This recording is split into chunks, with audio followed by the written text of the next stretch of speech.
Hi, Austin. Hey, Nirupa, how are you? I'm good. Greetings from India, from Chennai in South India. Ah, like it sounds wonderful.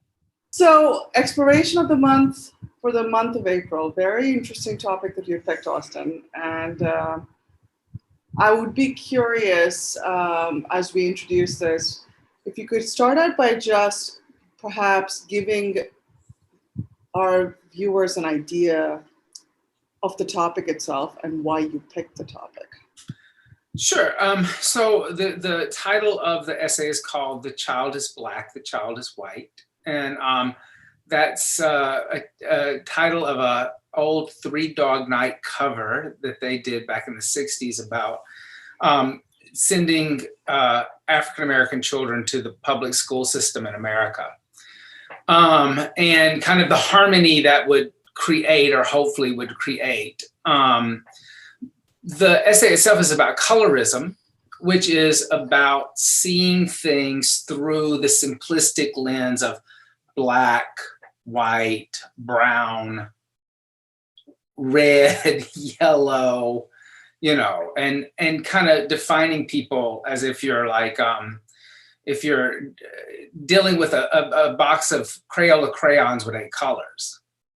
And it looks at it from the point of view of like, why do we speak like that? What has brought us in this part to this point in history where we actually define people just by skin tones? And then what does yoga have to say about that? It's interesting that you say this. When you picked this exploration of the month this month, I was struck by the wavelength of how you wrote almost similar sentences to something that I wrote in an essay 2 or 3 years ago, and I would love to read the opening of that essay. Actually, that's one, and the second is this language of color used in this context is so antiquated and reductionist that when I saw those words on the page, I actually cringed and had a reaction. Yeah, it's hard. It's very hard.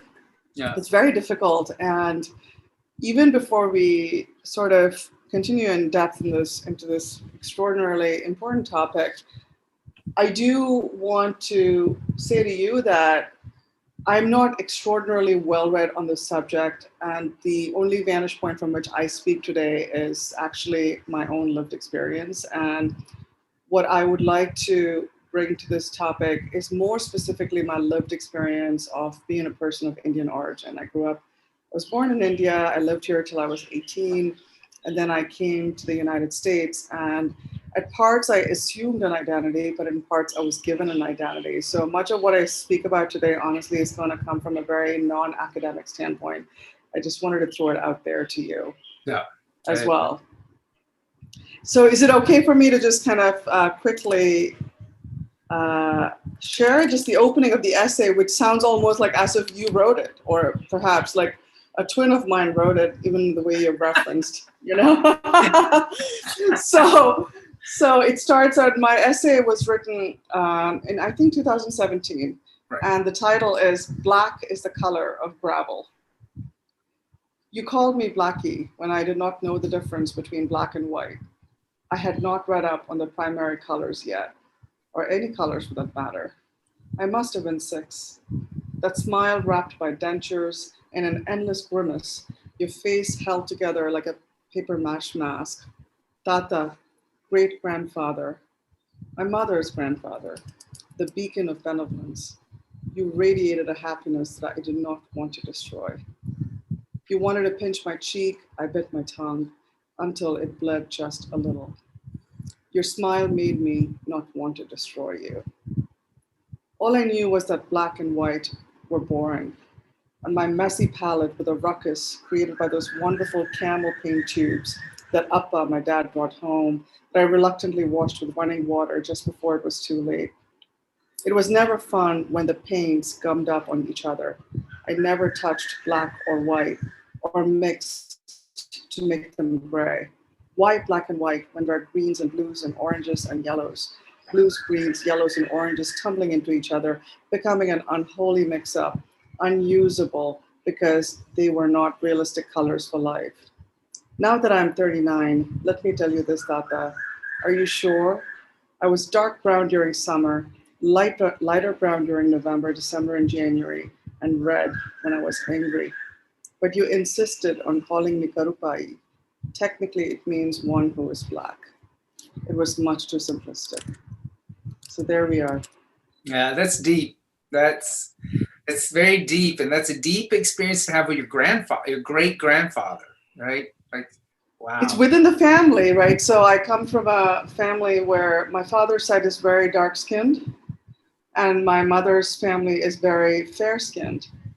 And I think you already know this about, I think we exchanged emails on this subject. In India, it's still very common for creams to be advertised pretty expensively to women and now men. They're one of the more famous creams for whitening is called Fair and Lovely. It's a bleaching cream. It's a bleaching cream. And I grew up with this ideal of the ideal beauty being that one of fair skin. So your essay immediately brought me back to my childhood. Yeah, and it's you know, it's the thing about this is that we use and I when I sent the essay out that I wrote to my staff teachers, I said, first thing I said was, please remember that both people who are progressive use colorism and people who are oppressive use colorism. That colorism has become such a part of our language that we don't even know that we're using it, and sometimes we don't even know other terms to use to even talk with people or describe people other than black, white, brown, and yep. and we keep we've even limited the palette in the past 5-10 years than when I was a child. Because, now you would never call, the First Nations people or American Indians, if you aren't sure what First Nation is, as red men. You would never, so you don't use that, and you don't call Asians yellow. So now it's, we've reduced people to white, black, or brown. And when you do that, you actually take away their identity completely. You take away all of their history, and you've basically put them into a small tiny box based upon a skin tone that really is not black, is not white, nor is it true brown. If I went to Sherwood Williams paint store and said, "Can you match this?" they would not call it white, right? And so it's a misidentification. And when I start the essay off, I actually use a Yoga Sutra, which is chapter 4, sutra number 28, Hanam Esam Kleshavada Uktam, which is, it roughly translates into, it's your prejudices, your preferences, the limitations of your own thinking, the kleshas that keep you from achieving this thing called yoga. It's what's going to hold you back. So Patanjali tells us that, like, these ideas of misidentifying kleshas. Who am I? I think I'm the body. I think I'm the mind. I think I'm the surface. That's going to keep you from achieving yoga. And he tells it to you late. He tells it to you in chapter 4, which informs me slightly that he knows that even as you continue to practice, you're going to be faced with this challenge over and over and over and over again, that you're going to want to label things. And those labeling of things and those putting things into boxes, neat little boxes, is going to keep you from really knowing the self. This is beautiful. I love the contextualization that you're giving me from the standpoint of scriptural history. when you are running a studio in a yoga studio in Jersey City, and I think Jersey City is one of the more diverse, if not one of the top 5, let's say top 3 diverse cities in the nation. Yeah. How have you brought in diversity without getting too hung up on linguistic diversity? I remember you told me a beautiful story. You recounted a campaign that you and Bobby ran post the Parkland shootings. Do you want to talk to us a little bit about what that campaign was and how that for you represented this idea of transcending color? Right. So I mean, I think that, like, you know, everything in our lives leads us up to the place where we are now. Like, you should never like feel bad about where you've come from. A lot of people don't really realize it, but I grew up in rural Alabama, in Macon County, Alabama, which is in the center of the state. The thing that you would know mostly about Macon County is that Tuskegee Institute is there, one of the first Black colleges in America. The county itself is about 85% African American. Wow. So it's unusual in the South. And there was a little small pocket off to the eastern side, a little town called Notasulga, that the ratio of African Americans and whites was about 50-50. One of the first cases that went to the Supreme Court about school segregation was Lee versus Macon, which was a young kid named Lee who was challenging Macon Academy, saying that he wanted to go to school there, and they said they couldn't because he was African American. And it was it was before what we more think of as like what happened in Arkansas or some of the later cases. And the Supreme Court said they had to Macon Academy had to let Lee into the school system. The whites in the town turned around and torched the school, and they burned it to the ground. And so that was their answer to dealing with the Supreme Court telling them they had to desegregate the school systems. When was this, Austin? Which rough time zip code? This would have probably been in the late 50s, early 60s, because it took them several years to rebuild the school. And my parents were some of the first school teachers to be hired at the new school system, which was called Notasulga High School. And so I grew up in a town that was very racially divided. It was divided on everything I'm talking about that I don't like, which was a black-white color line. Because my parents were teaching at the public school system, I was on the wrong side of the tracks with all of the wrong people in this very dense, small little town with a lot of dense prejudice and racial division within it. But you know, I think that like what that taught me as a child was a type of compassion that, you know, it wasn't put in yogic terms, but it was really seeing people for who they are and not for the color of their skin. Of their skin. What you said, that's actually, I mean, your history actually sharing that actually contextualizes a lot for me, because when you use the word the wrong side of the tracks, by the way, it was only when I came to America I heard this term, this wrong side of the tracks term. And it immediately brings to mind for me the untouchable, the concept of the Harijans, the untouchables in India. Right. It's not the most updated word right now, but I want to use an antiquated word for a purpose. It brings me back to the caste system in India. And what is infuriating for me is that every time I walk around in America and I meet someone, I'm asked about the caste system of this country, when in fact, America is rife with a caste system. And this gets into the point of the essay, is that, you know, America is set up on a caste system that's based on skin color. And at the bottom of the cast is black, and at the top of the cast is white. The reason why, there's such diversity in what, our studio over the past 7 years now in its new form as Urban Sadhu is because my inhibitions toward that caste system are just non-existent.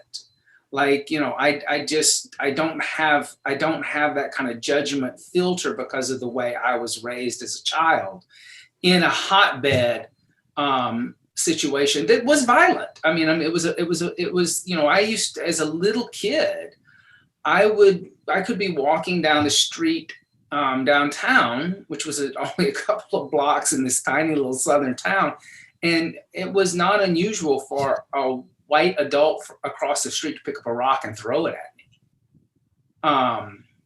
Or say something, an adult say something. I mean, kids can say awful things to each other, but when adults say horrible things to kids, like, your parents are, blah, blah, blah. And, your parents really, I mean, these horrible things were said and you don't really understand them as a child. And still to this day, much of those things that were said, I'm still just now starting myself to understand how they were manifested within the culture that I live in, which is the culture that you faced when you said you came here at 18 and all of a sudden you were given a new identity. I was, and I was not asked. It was really puzzling in the beginning because remember when I came to this country, I was quite innocent of its history. Yeah.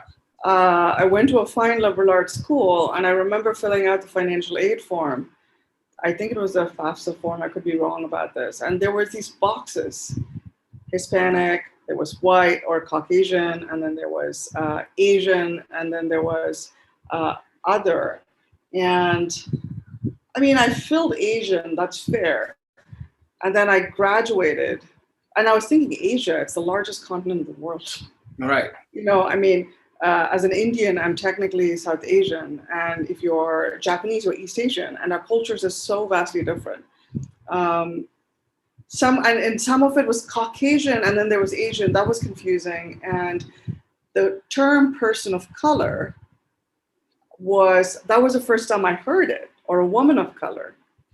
Right. And it is a bit of a nuanced relationship I have to the term, because when I was given that, I didn't self-report as that, because as you know, I come from India where there's a lot of people that look like me. Technically the Dravidian race is we are very brown skinned, and some of us range in different shades of brown. My father is extraordinarily dark skinned. And so it was like being called a minority. That was another outdated term at that point in time. I was a majority where I came from. So to be suddenly called a minority was just a bit puzzling. So I've always paused when someone has referred to me as that. Because in my head, in my mind, in my body, I still am Indian first.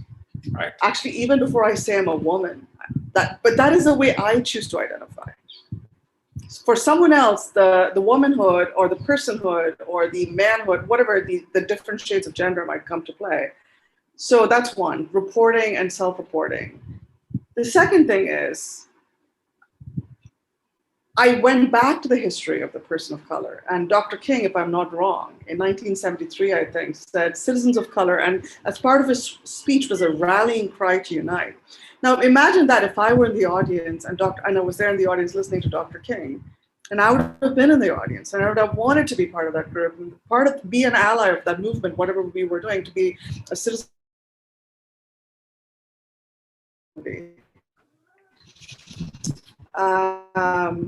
So the context in which a label is given to you, and whether you're given the agency to report your identity, is very important. Right. Right. And the labels are getting even more complicated now. I'm technically a BIPOC now. You know what I mean? So it changes and it changes and changes. And sometimes I find that I'm unable to keep on top of it. And I wonder where my personhood lies amongst all of this. Right. You know? Right. And And this is highly controversial, like what I'm saying, right? Like it is controversial in that what I'm not saying is that it's not that I don't identify, because if we are out on the streets marching, I want to be bunched in an ocean of women. When we had the Women's Rights March, when we are out there marching for Black Lives Matter, I want to be there out there bunched along with people of color fighting for our rights, right? But there's also the context of who is giving me that. I want to choose that. Yes. Yeah. And I think, and I think that that's, you know, and I think that that's also, you know, you're bringing up a good point that I make in the essay, is that, you know, this essay is not about spiritual bypassing.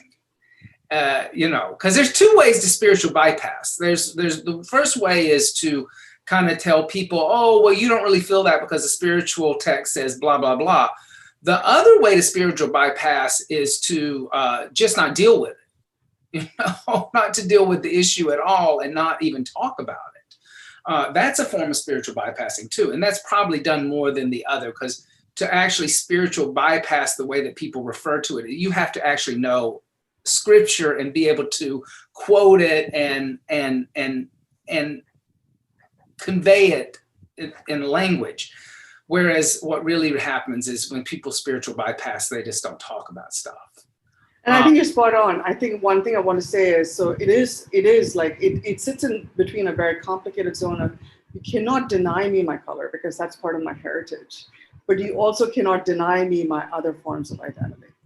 Right. And also, if I identify you as simple color, you know, I mean, if I were walking down the street and I didn't speak to you and I just looked at you, you could be, just by the color of your skin, you could look as if you're from South America, from certain parts of South America, just at a glance. And that's also not right, because you're from a places on the other side of the world. But if you are lumped in with just brown people, all brown people get lumped into this box.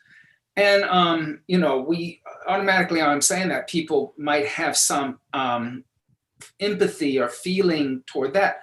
But, you know, we also have to question, like, how did white and Black people get lumped into a box? You know, and historically, I had started writing the essay early on this year, but I started reading a book and finished up a book that like really had like kind of like put it in to me to like finish the essay. And I actually I recommend this book to everybody. Cass, The Origin of Our Discontents by Isabel Wilkerson. She talks about, and it helped me understand, even like when I said I was from the wrong side of the tracks, what happened to me as a child, that I was on the, you know, when my parents decided to work in the mixed race community of the New South, they put us at the low end of the caste system unknowingly, you know. And she brings this up that when the new world was created, or this new thing called America was created, Europeans had to give up their identity to come here, to be white. You know, you gave up your Germanness, you gave up your Polishness, you gave up your Jewishness, you gave up your Spanishness or your Englishness. So you came here so that because there was this other caste that was from Africa that gave up their tribal connections, that gave up their family connections. They were taken away from them. I don't mean to say they gave them up willingly, but they were taken away. And the only way you could make that system of slavery work was to make it uneven. So you had white here and then Black here, and that created your caste system. But for that to work, everybody had to give up and to have their identity taken away from them, from their past. And when she wrote that, I thought, wow, this, I never really thought of it in this way. I mean, on the subject matter of, slavery, that was just outright colonization and objectification and commodifying human bodies. And we were put to work in an extraordinarily devastating economic and humanless arrangement. But what is interesting to me is also this kind of assimilation of immigrants, immigrants actually from Europe, who voluntarily displaced themselves to find a new home. And what is also interesting is, and I wonder if this peculiarly is also the way America created its kind of identity. What I mean by this is, 2 years ago, in 2020, I became an American citizen. And as part of the taking oath process, there were like 27 nationalities or 30 nationalities in the room in Newark. And I think there was a line that said, "E pluribus unum," and we all become one. And we all become one. And in that instant, I started tearing up, because in that moment, giving up your I felt violated, actually, because I'm like, what? I've stopped becoming Indian now, and the person next to me is probably Nicaraguan or someone who's from Puerto Rico, who's from Colombia or somewhere else. What? So they're no longer. And you're no longer. You're no longer. Right. And so this is a very, this is like when we get into the whole, like, we're not spiritual bypassing here. There, like, that is a very, that idea that you're giving up your history, your heritage on a political level is very frightening. When and you have a government asking you to experience oneness that doesn't offer oneness to everyone. That's right. So that's already there's something wrong here. It's like the alarm bell should be going off. But then you do have spirituality, which is constantly keep telling us to leave the external behind, go internal, and find the oneness. The fact that each one of us have that, either, depending on your interpretation of it, a spark of divinity or full divinity, and all beings have that divinity. That's not spiritual bypassing. But it's when we see what this American system has done with color and caste and oneness, and how it's used it as a trick and bait tactic. Like, let's put this out there on the fishing lure and see what we can reel in. It's very frightening, actually, because it's the beauty of America should be its diversity, and the fact that it is one of the greatest social experiments that's ever taken place in human history. And it should not, you shouldn't require everybody to leave their identity behind and their heritage behind and their uniqueness behind to become 5 different choices on a document. Either you're white and Caucasian, or Black, African American, brown, other, Latino, Asian, Native American, First Nations, like that's kind of, and that's very frightening. It is very frightening. I have a small segue. It's very related to Wilkerson's book, and I haven't read the book, but I did. I've been watching the videos of our interviews, and I was watching quite a really incisive interview with the New York Public Library as part of their lecture series. And at one point, the interviewer had her sum up the book in a few sentences, and she said something along the lines of, "I view caste as the bones in a body, and I view color as the skin." And then he asked about class, and he said, "Class is the clothing that you wear." Yes. Because you can change that, that had me really struck. So caste as the bones of the body, race as skin, and class as clothing that you wear. Why did you choose to speak about caste in this essay? Colorism in this essay. Why did you not go into the subject of racism? Because clearly that's kind of what has been the hotbed of the American consciousness with all that's going on right now. Because, like I said at the beginning, the problem with colorism is, like, people who are progressive like myself, we use colorism and we don't even know we're creating otherness when we use colorism.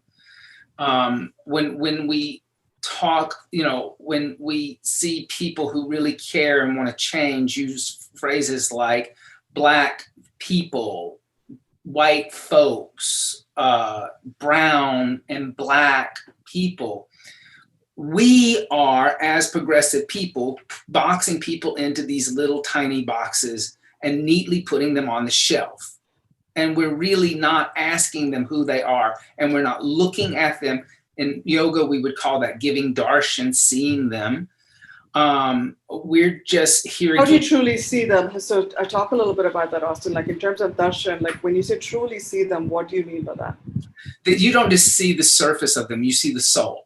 You see deep into their soul. You see them as a unique being, but you see them as the oneness of being also. And it's something that is very unique to the yogic tradition, the Indian tradition, this idea of giving darshan to someone else, so that you first see the other, but then seeing the other removes the otherness, right? And that is, I love that. And it's so powerful. And we're, Westerners, and this is where I would say we need to start using the term Westerners. Like once you embrace this idea of America, you've become, I would consider a Westerner. In the Western tradition, we're not good at seeing people and seeing other beings. We see them for their surface value, their commodity. We see them where they can fit into the caste, and we don't look deep inside of them. We don't see their pain, we don't see their humanity, we don't see their love, and we don't see their ability to actually be more than what they may be in front of you at that moment. And that's a very Eastern tradition that happens within the teachings, especially within the phenomena of the guru teachings, right? Like the guru sees the student for who they really are, not as the student who's having a hard time with the Sanskrit text, but they see them as the divine. And it's through seeing them as the divine that the student actually learns that they are divine. Mm. If you want people to be divine, if you want them to experience divinity, you have to see them as divinity. But if you're always just seeing them as commodity or color or just a few little boxes, there only will ever be that. Our bodies. Our bodies. Our bodies. Yeah, our bodies. And so it's unique. It's unique to try to turn, if you want to turn society, the society that we're living in, and make it a better place, then it's not that we're going to have to keep taking on this idea of how the West has always worked. We have to kind of take on some of these more subtle approaches to connecting to other beings. I love what you're saying, and I actually want to ask you, as you have sent this text out, this essay out to your teachers, we currently are practicing, and your teachers and you are teaching in an extraordinarily polarized environment, where one wrong move made could be the death of you. Maybe not literally, but figure it. You mean it's like the social media cancel culture? Social media, cancel culture. You can get canceled in class. One word uttered wrongly or received semantically or linguistically, you're out. Yeah. So we are at a point where the boundaries are being drawn so quickly and so drastically that it also might not, time has been extraordinarily shortened. Like you do not have a chance to have a conversation around something. Right. So when you sent this essay out, I'm curious as to what were the considerations that you were thinking about as well, because I think your teachers are out there teaching in an extraordinarily challenging environment right now. I have to admit that, like, just growing up in the situation I did as a child, I'm just kind of fearless at talking about any of these kind of subjects. It was such a part of my everyday life as a child, especially dealing with racism in the South, that I don't have any fear. In fact, I feel very confident that I can hold a intelligent conversation around the subject. I also think that that, you know, the way that cancel culture works is that, you know, you always have to say, who's canceling you? And normally what happens if you look at cancel culture, the people who are canceling you were never your fan base anyway. They were always looking for a way to cancel you. So, you know, and that's there's some truth to that. And I actually think there's some good things about cancel culture, where we've had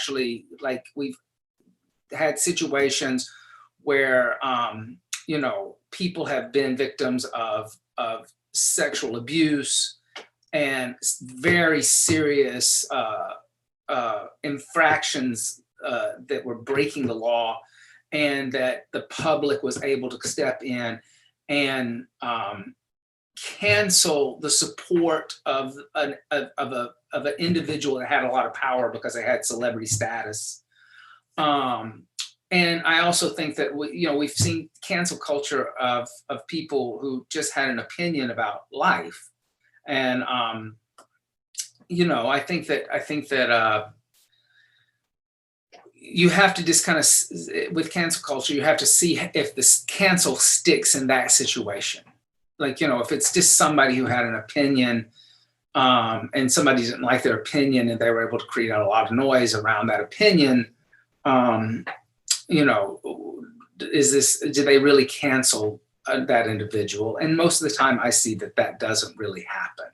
You know, that there was, you know, they lost a few thousand subscribers on Instagram, and that's the extent of it. And I think that also we can't live in fear. You know, you cannot live your life in fear that that if you feel like that you're actually saying something that's valid, that is thought-provoking, you know, you should actually say it, and you know, and wait and see how it's received. I find it very funny because, like, you know, ever since we've become Urban Sadhu and left the other brand, Jiva Mukti, I think I've written, 7 explorations so far. The only one that got negative reaction was the one about, like, capitalism and consumerism. You know, that was the one I got people, like, writing, going, how dare you tell me not to go shopping? Like, I thought that was funny. You know, and I've written about, like, you know, misogyny and sexism and all kinds of things, and speciesism, and, you know, and now colorism. But so far, you know, I think that people have kind of responded in a way that have read the essay, because the essay came out a few days ago. I've gotten a couple of responses saying that they thought it was really thoughtful, and they were going to go read the book by the cast, and that they had not thought about racism and how colorism really is probably affecting race relations. And we don't even know how that our sense of colorism is really adding fuel to the fire, even from the point of view of people who see themselves as progressive. This is fabulous fuel for having courageous conversations at this time. What I loved about what you said was also that to speak from your truth, but also I think what I was hearing that you do not perhaps articulate out loud is to be centered in your intention in the place that you come from, which is actually from the spirit of darshan, which is from the spirit of being seen, wanting to see, being heard, and wanting to hear, right? And when you're grounded in that intention, and when you are out there taking risks, which involves stepping past fear, which involves having conversations that might make you feel uncomfortable, you're bound to make mistakes. I am bound to overstep. I am bound to violate. I'm bound to transgress. But as you just said, I think when I approach any of these conversations, and even though I am a woman of color and I am Indian in some ways, I do have the freedom and the liberty to talk about this perhaps more than perhaps, let's say, my boyfriend was Caucasian. I have made mistakes of context, and I've made mistakes where I haven't understood the racial history of America. But the grace of being received on the other side from the friends that I choose to have these conversations with, or even strangers, is that I think somewhere there, without articulating, we understand that we are trying to come from a place of darshan, of wanting to push past the sound barrier. You know what I mean? And so, and for me, therein is, I think, the practice of showing up to the mat, literally and otherwise. Showing up on the mat, and also when you're there in that space of the yoga studio, realizing that that is a sacred space. It's like any church or any synagogue or any temple, and the people who you are there with are there for the spiritual upliftment. And so if you're a person who comes into the studio and feels uncomfortable because it's not the color makeup of the room that you want it to be, because that's your idea of what yoga should be, then then I would suggest it's like, if that's what you're experiencing at your yoga studio and you're disturbed by it, then there's something wrong in here, not in the room. If the room is diverse and there's a lot of different bodies in there, all looking for the same thing, then whatever mojo that studio has going on, it's working. I love it. I love the space that you and Bobby have created. It's a beautiful space. It's a beautiful space, and guess what? The color blue all over, that iridescent blue, and having the Krishna statue in the room. But coming into yoga, really just both being in my body and out of my body, and knowing that I am experiencing a culture, a practice that originates from my country, but a practice that I have invested in deeply in Jersey City. Yeah. Through the community of friends who are mostly non-Indian. For me, and to be pushed beyond my boundaries of physical comfort or spiritual comfort, and to be able to integrate all of this within the context of the history that we're living every day. And the history that I never belonged to, and the history that I will probably belong to or not belong to. I think in that sense, the space that you and Bobby have created, the space of diversity that you talk about, it's diversity without saying it's diversity. I think it's an extraordinary, it's been a safe place. It's been a refuge.